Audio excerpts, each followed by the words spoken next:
பெரிய தப்பு அதுதான். ஒரு துரோகிக்கு கொடுத்த பாருங்க முதலமைச்சர் பதவி, 2 துரோகம் பண்ணிக்கிறாங்க எனக்கு. நான் 2 பெரிய உலகமாக தப்பு பண்ணிக்கிறேன் என் அரசியல் வாழ்க்கையில. ஒண்ணு ரங்கசாமி, 2வது நமச்சிவாயம்.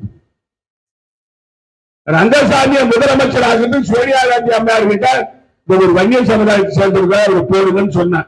நான் வன்னியர் விரோதி. இவங்க சொல்றது நான் வன்னியர் விரோதின்னு.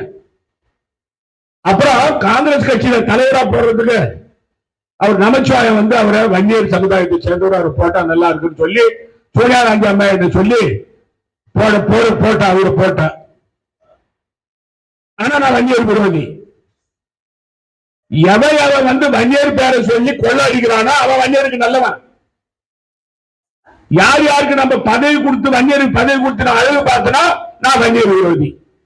வன்னியர் விரோதி காங்கிரஸ் கட்சி கிடையாது. வன்னியர்கள் பேராதரவு பெற்ற கட்சி காங்கிரஸ் கட்சி. வன்னியர்களுக்கு பதவி கொடுத்து அழகு பார்த்த கட்சி காங்கிரஸ் கட்சி. அது மட்டும் இல்ல, இன்னொன்னு சொல்லணும். நீங்க ஒரே குடும்பத்தை சேர்ந்த 2 பேர் கொள்ளையடிக்கிற ஆட்சி தான் புதுச்சேரியில் இப்ப நடந்து கொண்டிருக்கிறது. ஒரே குடும்பத்தை சேர்ந்த 2 பேர்கள் வன்னியர் சமுதாயத்து பேரை சொல்லி கொள்ளையடிச்சிருக்கிறாங்க.